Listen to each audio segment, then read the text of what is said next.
Assalamualaikum warahmatullahi wabarakatuh. Apa kabarnya teman-teman? Semoga dalam keadaan sehat dan selalu semangat dalam menjalani aktivitas. Kali ini saya mau berbagi tips nih sama teman-teman bagaimana caranya merawat tanaman di musim kemarau yang berkepanjangan. Nah, di kebun mini saya ini, lihatlah teman-teman, semua kering ya, alias tidak layak lagi gitu untuk dilihat. Nah, ini tuh masih bisa diperbaiki teman-teman. Salah satunya dengan menggunakan ekoenzim, cairan alami serbaguna hasil fermentasi dari molase atau kulit buah atau sayuran dan air dan fermentasi selama 3 bulan. Cairan ini banyak sekali manfaatnya khusus tentang pertanian. Nah, teman-teman, untuk langkah yang pertama, teman-teman bisa nih dipangkas semua aja ya untuk tanamannya. Contoh ini saya mangkas tanaman bayam Brazil. Nah, tanaman ini saya tanam sekitar beberapa bulan yang lalu dan dari satu batang stek. Nah, kemudian jadi beberapa batang yang sangat banyak sekali ya teman-teman.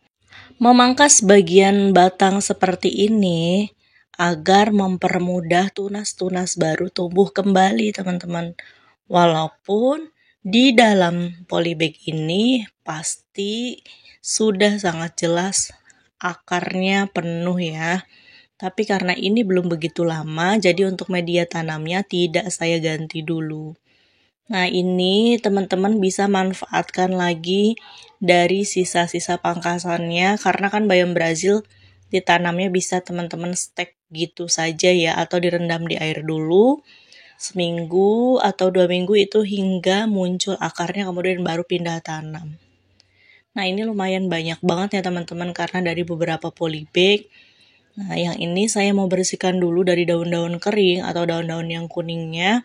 Kemudian mau saya rendam di air yang sudah tadi saya kasih ekoenzim.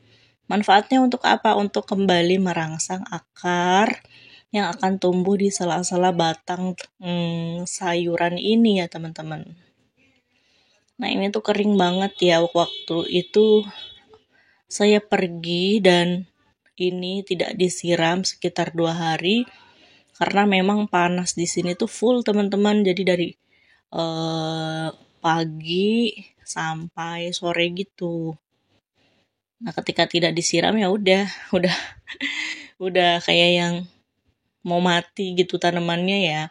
Tapi sebenarnya ini masih bisa teman-teman perbaiki ya, apalagi sekarang musim kemarau sangat berkepanjangan banget teman-teman. Tapi alhamdulillah ya untuk bulan ini sudah mau mulai masuk musim hujan walaupun belum sering gitu intensnya. Nah, teman-teman pasti bertanya itu ember apa? Nah, itu tuh ember komposter saya, teman-teman. Di bawahnya ada kompos yang sudah jadi. Nah, biasanya saya tambahkan saja di sekitar polybag-polybag. Ini banyak banget nih, saya harus pangkasin dulu semuanya, teman-teman. Sambil nemenin, apa kabar nih? Maaf ya, untuk akhir-akhir ini saya tidak sering upload videonya karena memang ada beberapa urusan yang harus diselesaikan terlebih dahulu. Nah, teman-teman bisa diperhatikan itu dari satu batang dia memiliki ruas-ruas batang yang baru dan ini memang sepertinya sudah patah ya teman-teman. Ini juga mau saya pangkas lagi. Tinggal nanti saya rendam seperti teman-temannya yang tadi. Nah, teman-teman, ketika musim kemarau diharapkan teman-teman itu menyiram tanaman lebih sering lagi, tapi diusahakan jangan pas pagi sudah terkena atau sudah terbit matahari ya. Tips dari beberapa teman ketika menyiram tanaman di musim kemarau itu biasanya untuk sore itu teman-teman bisa siram di sekitar jam habis maghrib atau habis isya ya. biasanya saya siram ini tuh ketika selesai mengajar sekitar jam 9 atau jam setengah 10. Saya baru siram tanaman-tanaman ini.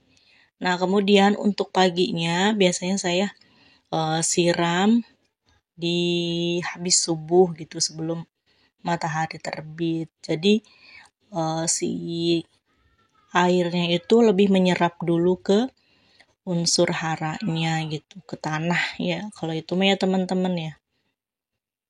Jadi seminggu sekali teman-teman bisa kasih pupuk padat, bisa juga kasih pupuk cair, ada POC, atau misalkan teman-teman ada ekoenzim juga di rumah, silahkan dikasih ya.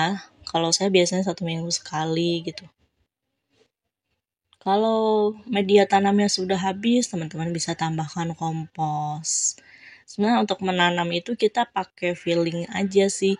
Ketika tanaman itu butuh sesuatu, seperti tubuh kita butuh air ya kita kasih minum, kemudian butuh nutrisi ya kita bisa pakai kompos padat ataupun kompos cair yang teman-teman bikin di rumah.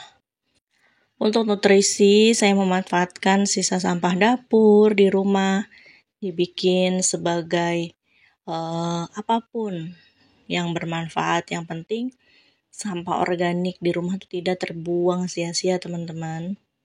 Selain mengurangi beban di TPA, sampah organik juga bisa kita manfaatkan untuk kompos, seperti membuat ekoenzim. Itu sudah banyak banget caranya saya bikin, teman-teman silahkan boleh lihat di playlist itu tentang apapun, ekoenzim atau kompos, atau tentang belajar zero waste itu ada ya teman-teman. Saya sharing kegiatan saya di situ, dan jangan pernah merasa kita tidak bisa gitu sebelum kita mencobanya. Alhamdulillah ini sudah dipangkas semua ya teman-teman untuk batang bayam Brazilnya. Nah, adapun tadi yang tebal itu batang pohon murbe.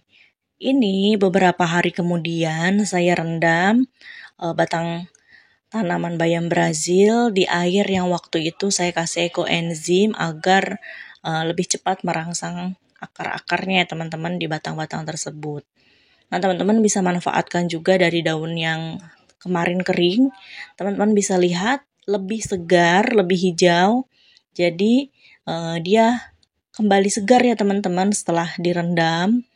Dan ini alhamdulillah setelah 1 bulan ke depan terlihat lebih segar, lebih hijau. Alhamdulillah ya teman-teman. Dengan izin Allah tumbuh kembali tanpa diganti media tanam.